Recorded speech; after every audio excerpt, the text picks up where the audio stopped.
بسم اللہ الرحمن الرحیم الحمد للہ رب العالمین الرحمن الرحیم مالک یوم الدین ایاک نعبد و ایاک نستعین اهدنا الصراط المستقیم صراط الذین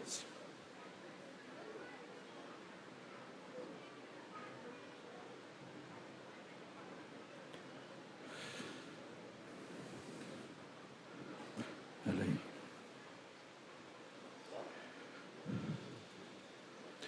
غیر المغضوب علیہم ولا الضالین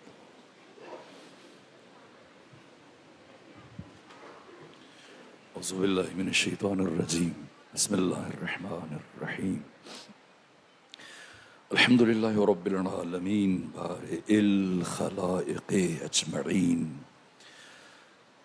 الحمد للہ والصلاة علی آلہا الصلاة والسلام علی سید الانبیاء والمرسلین العبد المؤید الرسولنا المسدد المصطفى الأمجد الحبيب الأحمد النبي الأمي المكي المدني السراج المنير الكوكب الدري صاحب الوقار والسكينة المدفون بأرض مدينة سيدنا ونبينا وشفيق ذنوبنا وطبيب قلوبنا وحبيب نفوسنا ومولانا أبي القاسم محمد المصطفى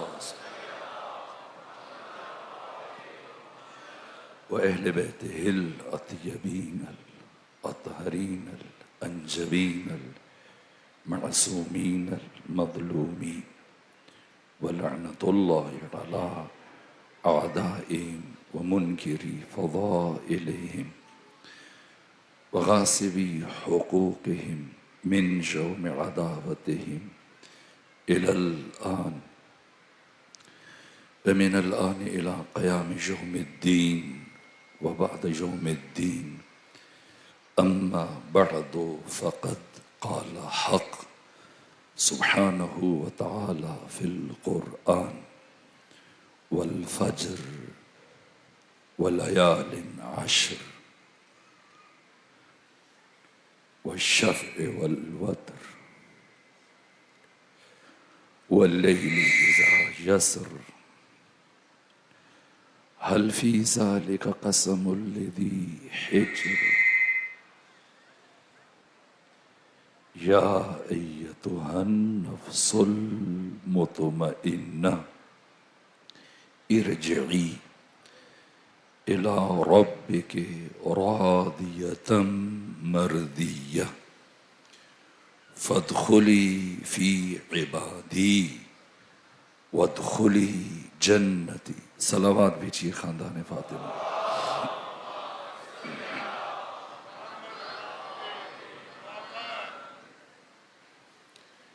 مجھے فجر کی قسم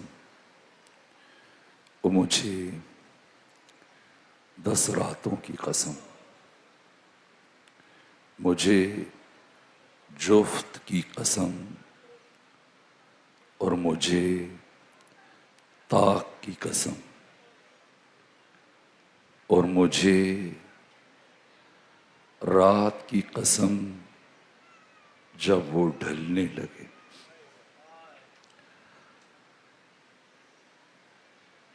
میرے عزیزو تاریخ کا یہ مزاج نہیں کہ وہ کسی چیز کو دیر تک یاد رکھے نہ وقت کا یہ مزاج ہے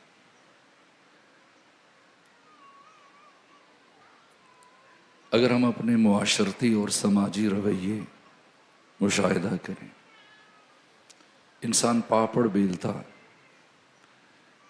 تاکہ اسے یاد رکھا جائے اب دیکھیے مثلاً آج کے جوان کتنی زندگیاں صرف تصویریں بناتے بناتے ہو سیلفیاں بناتے بناتے کوئی گر کے مر رہا ہے، کوئی ڈوب کے مر رہا ہے. مسلسل انسان جہاں کہیں، یہ آج کا ہمارا جو سماجی ہمارے رویے اور ہمارے معاشرتی رویے، بچے بجائے خود، مرد بجائے خود، خواتین، اب دیکھیں یہ عمومی آپ کو نظر آئے گا.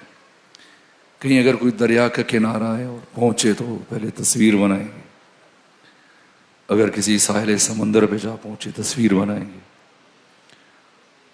اگر کسی مذہبی مقام پہ پہنچے وہاں کھڑے ہو کے سیلفیاں لے رہے ہیں، اگر حج یا عمرے کے لیے چلے گئے طواف بعد میں شروع کریں گے، پہلے تصویر بنائیں گے، اور پھر جتنی تصویریں بنائیں گے ان میں تتبع و تفحص اور چھان پھٹک کریں گے، ڈھونڈیں گے، تلاش کریں گے، چن کے جو انہیں اچھی لگیں گی پھر انہیں سوشل میڈیا پر نصب کر دیں گے، لگا دیں گے، فیس بک پر اور اپنے جہاں جہاں یہ لگ سکتی ہے. یہ کیوں لگاتے ہیں؟ تاکہ لوگ دیکھیں، پسند کریں. اور جب تصویر لگ جاتی ہے تو کومنٹس کا سلسلہ شروع ہوتا ہے اس پر، اور برابر 1 2 3 10 50 100 1000 2000 10,000 20,000 لاکھ 5 لاکھ 10 لاکھ 20 لاکھ اور کچھ بڑھا لیجیے. اس کے اوپر تبصرے ہیں، کومنٹس ہیں، لوگ پسند کر رہے ہیں. اور یہ دن میں کئی مرتبہ اٹھا کر دیکھتے کہ اب تعداد کتنی بڑھی، یہاں تک کہ تدریجاً اس اضافے میں کمی آنا شروع ہو جاتی، اور ایک مرحلے پر پہنچ کر یہ پسند کا سلسلہ، تبصروں کا سلسلہ اور کومنٹس کا سلسلہ جا کر رک جاتا ہے. اب یہ اٹھا کے دیکھتا ہے تو کوئی یاد نہیں کر رہا، کوئی دیکھ نہیں رہا. یہ کیا ہے؟ انسان کے جو اس عالم کون کا عجوبہ ہے، وہ محیر العقول ذات ہے جس نے سمندروں کی تہ تک جا پہنچا اور ستاروں سیاروں تک جا پہنچا اور پہاڑوں کو کاٹ دیا، ترقیاں کی، کامیابیاں ملی. لیکن قرآن کہتا ہے کہ یہ انسان بہت کمزور ہے. اور علی ناج البلاغہ میں فرماتے کہ انسان کی سب سے بڑی کمزوری حب جاہ ہے، خود پسندی. پھر علی فرماتے ہیں جب انسان اپنے آپ کو پسند کرنے لگ جاتا ہے تو بہت جلد دوسروں کی نگاہوں میں ناپسند ہو جاتا ہے. یہ خود پسندی انسان کو ابھارتی ہے کہ وہ ایسے کام کرتا ہے کہ پہچانا جائے، لوگ اسے چاہیں، اسے سراہیں، اس کی تعریف کریں، اس کے بارے میں تبصرے کریں، اس کے بارے میں کومنٹس لکھیں. اس لیے وہ اس طرح کے کام کرتا ہے. لیکن اس کی شدید خواہش کے باوجود یہ پسند کا سلسلہ، تبصروں کا سلسلہ کسی ایک نقطے پر جا کر ٹھہر جاتا. اب یہ بار بار دیکھتا ہے لیکن تعداد میں اضافہ نہیں ہو رہا. کیوں نہیں ہو رہا؟ اس لیے کہ ایک طرف انسان کی سب سے بڑی خواہش ہے کہ اسے چاہا جائے، اسے سراہا جائے، اسے پسند کیا جائے، اسے یاد رکھا جائے، وہ تذکروں میں رہے، حافظوں میں رہے، ذہنوں میں رہے، محفلوں میں رہے، اس کی تعریفیں ہوں. لیکن دوسری طرف انسان کا یہ خاصہ ہے اور خصوصیت ہے کہ اس کی ساخت وجودی اور اس کے حافظے کو پروردگار نے اس انداز سے بنایا کہ زیادہ دیر چیزوں کو یاد نہیں رکھتا اور بھول جاتا. یہ جس کی میں نے کوشش کی مثال عرض کروں، البتہ میں کسی اور زاویے سے بات کرنا چاہ رہا تھا لیکن ایک خیال آیا تو پھر میں جی چاہیے بات کروں. یہ جس حافظے کی میں نے بات کی یہ ہم انسانوں کا انفرادی حافظہ ہے، ایک تمام انسانوں کا اجتماعی حافظہ ہے، پوری کائنات کے تمام انسانوں کا اجتماعی حافظہ. اس کا نام ہے تاریخ. اور یہ تاریخ انفرادی حافظے کی نسبت حد درجہ ستم ظریف. اس درجہ ستم ظریف ہے کہ تاریخ چھوٹے چھوٹے واقعات، چھوٹی چھوٹی باتوں کو حوادث کو سرے سے اپنے دامن میں جگہ ہی نہیں دیتی. بڑے بڑے واقعات، بڑے بڑے حوادث، بڑی بڑی جنگیں، لیکن جب تاریخ ان کا ذکر کرتی ہے تو کچھ عرصے کے بعد جب دوسرے واقعات اور حوادث رونما ہوتے ہیں تو وہ آ کر ان واقعات کی جگہ لے لیتے ہیں اور ان کا نقش دھندلا پڑ جاتا ہے اور رفتہ رفتہ یہ حافظہ بشری سی چیزیں محو ہونا شروع ہو جاتی. حادثہ خواہ کتنا ہی بڑا کیوں نہ ہو وہ وقت کے سمندر میں ڈوب ہی جاتا. واقعہ خواہ کتنا ہی عظیم کیوں نہ ہو بالآخر وہ تاریخ کے اوراق پر گم ہو ہی جاتا ہے. آپ دیکھیں کتنی بڑی بڑی جنگیں لڑی گئیں. جنگ عظیم اول اور جنگ عظیم دوم کے کشتوں کی تعداد جمع کریں. جو گھروں میں آ کے مرے، اسپتالوں میں مرے، ان کو نکالیں. ان دو جنگوں میں جو میدان جنگ میں قتل ہوئے افراد لقمہ اجل بنے، ان کی تعداد 10 کروڑ سے زیادہ ہے. جائے ڈھونڈے دنیا میں کون ان جنگوں کی یاد مناتا ہے؟ کسی ملک میں ان جنگوں کی یاد منائی جاتی؟ اب سب کے سب مسلمان بیٹھے ہیں، سنی ہیں، شیعہ ہیں، دیوبندی ہیں، بریلوی، اہل حدیث، اسلام کی تاریخ اٹھائیں. پیغمبر نے 9 سالوں میں 83 جنگیں لڑی ہیں، بدر سے حنین تک. کوئی مسلمان کسی ملک میں کسی جنگ کی یاد منائی جاتی ہو؟ آپ خیبر بڑے شوق سے سنتے ہیں، کبھی خیبر کی یاد منائیے. شاید ہی انگلیوں پہ گنے جائیں وہ افراد جنہیں یہ یاد ہو کہ جنگ خیبر کب ہوئی تھی. اگر یہ تاریخ کا مزاج ہے تو پھر مجھے بتائیے کہ یہ کربلا کیا ہے اور یہ عاشورہ کیا ہے کہ وقت جیسی نیست اور نابود کر دینے والی حقیقت حسین ابن علی کے سامنے سجدہ ریز ہونے پر مجبور ہو گئے. تاریخ جیسی ستم ظریف حقیقت حسین کے سامنے گھٹنے ٹیکنے پر مجبور ہو گئی. یہ تاریخ کا مزاج نہیں ہے کہ وہ کسی کو یاد رکھے. حسین ابن علی نے تاریخ کو مجبور کیا کہ وہ کربلا کو یاد رکھے. ابھی آپ دیکھیں اس وقت الشام شہیداں ہے اور پوری دنیا میں ایک ہلچل ہے. یہاں سے اٹھیں اور قطب شمالی اور قطب جنوبی پہنچیں جہاں 6 مہینے کا دن اور 6 مہینے کی رات ہے، وہاں بھی یہی کیفیت نظر آئے گی آپ کو. ہر باضمیر انسان، ہر باشعور انسان آج اگر بیمار بھی ہے تب بھی وہ گھر میں نہیں بیٹھے گا. بچے عزاخانوں کی طرف جا رہے ہیں، خواتین عزاخانوں کی طرف چل رہی ہیں، بوڑھے عزاخانوں کی طرف جا رہے ہیں، معمر مسن افراد جن سے چلا نہیں جاتا. یہ حسین کون ہے؟ یہ 72 کون ہے کہ دنیا کروڑوں کو فراموش کر چکی لیکن ان 72 کو بھولنے کے لیے تیار نہیں. بس میرے عزیزوں، میں ہر روز کوشش کرتا رہا، گھنٹے سے بھی تجاوز کرتا رہا کہ کچھ نہ کچھ زیادہ مطالب پہنچ سکے، لیکن آج آپ عزاداری کریں، سینہ زنی کریں. میں بہت وقت نہیں دوں گا، آپ کا بہت زیادہ وقت نہیں لوں گا. آج گریہ و بکا کا دن ہے. آج جو شام شروع ہونے جا رہی ہے تاریخ انسانی کی ناقابل فراموش شام. میں باقی شہیدوں کا ذکر کرتا رہا، جناب قاسم کا ذکر کیا مختصر، شرمندہ ہوں کل بھی مصائب کم پڑے ہو، پھر بعد میں خود تنگ ہوتا رہا، لیکن وقت کا احساس ہوتا ہے، دوسرے مقام پہنچنا ہوتا ہے. باقی چند شہیدوں کا ذکر کیا لیکن دل پہ بوجھ آ جاتا ہے. وہ شہداء کے جن میں سے ایک ایک فرد شرافت کا آسمان ہے، طہارت کا آسمان ہے. بخدا کسی ایک لفظ میں بھی مبالغہ نہیں کر. جوش ملی آبادی نے کہا کہ سر فرشتوں کے یہاں آج بھی خم ہوتے ہیں.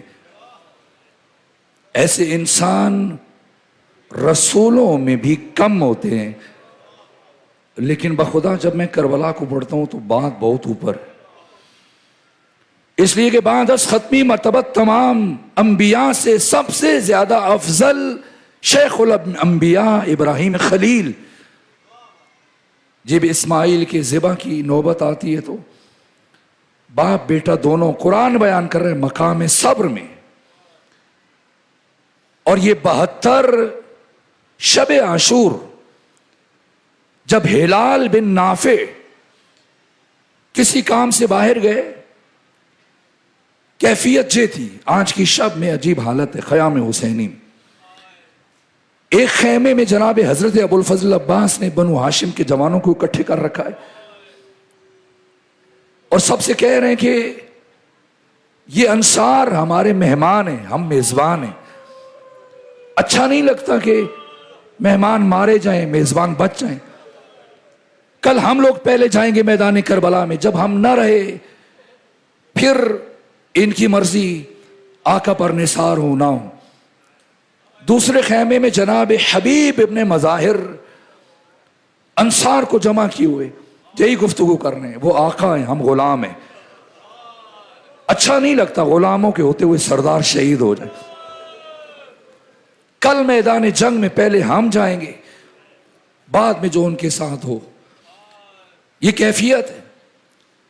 ہلال بن نافع کسی امر کی ادائیگی کے لیے باہر تشریف لائے، خیمہ حسین کے پاس سے گزر ہوا تو ایک جملہ ان کے کانوں میں پڑا، امام حسین کی خواہر گرامی زینب بنت علی سلام اللہ علیہ کہہ رہی تھی بھیا ایک دفعہ اپنے سپاہیوں کی اپنے انصار کی آزمائش کر لیں، اہل کوفہ نے ہمارے بابا کے ساتھ وفا نہیں کی،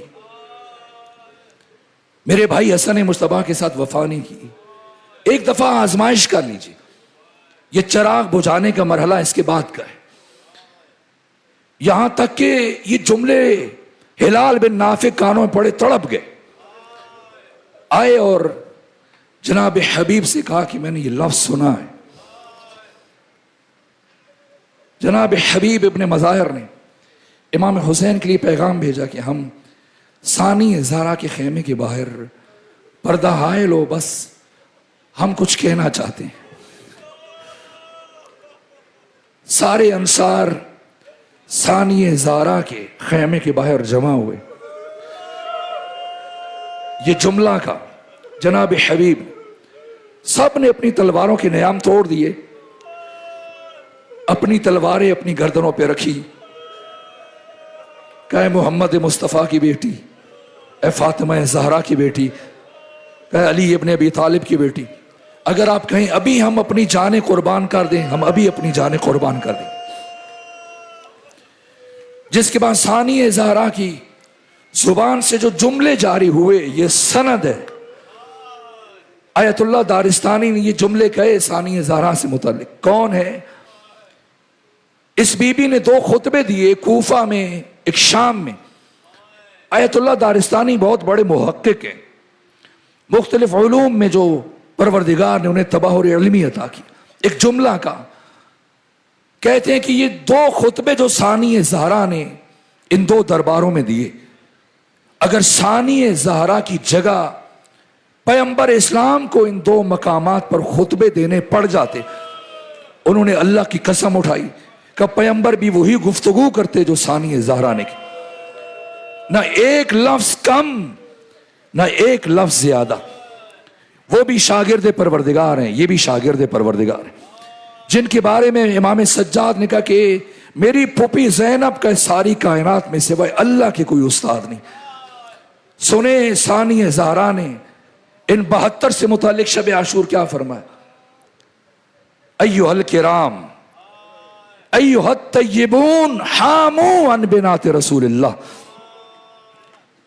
اے کائنات کے کریم ترین لوگوں، اے کائنات کے پاکیزہ ترین لوگوں، یہ کتنی بڑی سند ہے۔ اس کا اظہار کربلا کے دوسرے شہید عبداللہ ابن عمیر کلبی نے کیا روز عاشور دشمن کے سامنے۔ یہ کتنا بڑا تمغہ ہے، عبداللہ بن عمیر کلبی جانتے ہیں۔ میرے عزیزوں، میں چند جملے شہیدوں کو جو تھوڑا وقت بچا جتنا تعارف کروا سکتا ہوں۔ صبح عاشور جیسی نماز ہوئی، بلا فاصلہ عمر ابن سعد نے دویت کو بلایا جو اس کا پرچمدار تھا.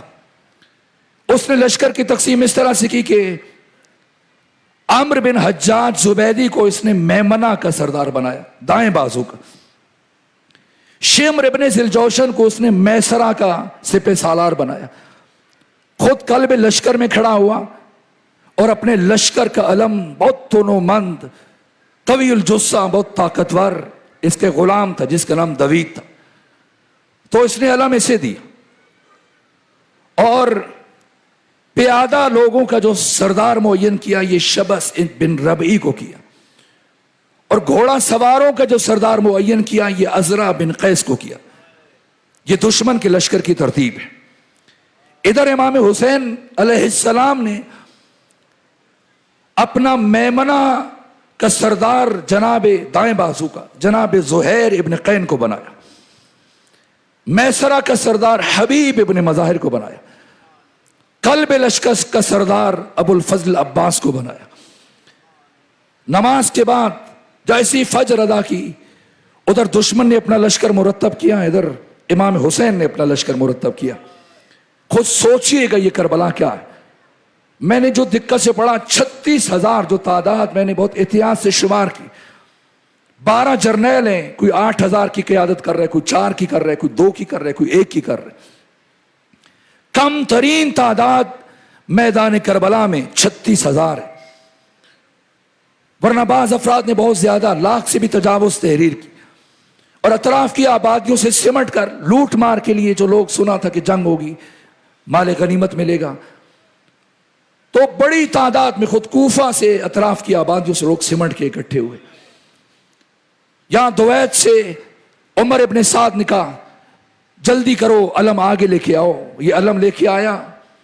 عمر ابن سعد نے تلہ کمان میں تیر جوڑا اور پہلا تیر امام حسین کی طرف چلایا.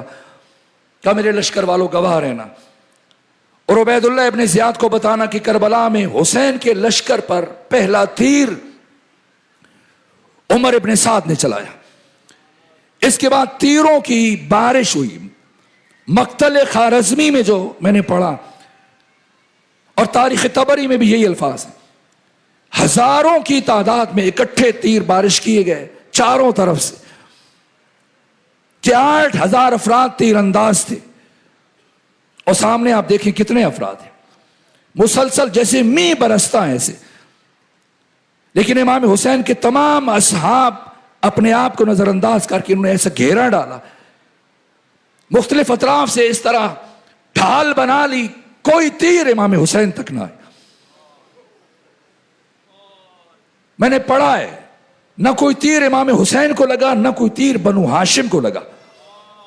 اور جناب خوارزمی نے تحریر کیا اصحاب حسین میں سے کوئی ایک بھی نہ بچا جو زخمی نہ ہوا ہو.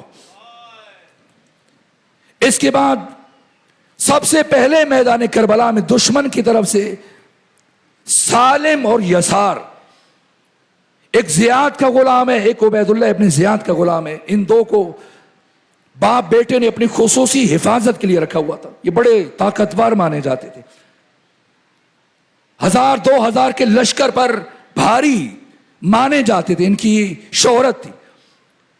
یہ آئے، انہوں نے مبارزہ طلب کیا امام حسین کے لشکر سے. ادھر سے مسلم ابن اوسجا اور حبیب ابن مظاہر نکلے. امام حسین نے روک دیا، آپ رسول اللہ کے صحابی ہیں، آپ بہت بزرگوار ہیں، آپ رکیں، کوئی اور جائے. یا عبداللہ بن عمیر کلبی اٹھے. عبداللہ ابن عمیر کلبی 8 محرم کو میدان کربلا آئے. نخیلہ کے قریب ایک دیہات کے رہنے والے، یہ سبزیاں کاشت کرتے تھے، پھل کاشت کرتے تھے. انہیں کچھ نہیں پتا تھا کہ کربلا میں کیا ہو رہا ہے. لیکن عبید اللہ ابن زیاد جناب مسلم ابن عقیل کے جہاد سے اتنا ڈر چکا تھا، خوف زدہ تھا، گھبرایا ہوا تھا کہ دارالامارہ چھوڑ کر نخیلہ جو چھاونی تھی، یہ سرحدی علاقہ تھا، تو ایک راستہ شام کو جاتا تھا، ایک راستہ مدینے کو جاتا تھا. یہاں اس نے خیمہ نصب کروائے اور برابر بھرتی کر رہے لوگوں کو. ایک تاجر جو تجارت کے لیے یہاں سے گزر رہا تھا کہ کربلا جاؤ. کہ میں کیوں جاؤں، میرا کوئی ارادہ نہیں ہے. کہ میں قتل کر دوں گا. اس نے کہا قتل کر دو. سوچا شاید ایسی دھمکی دے رہے.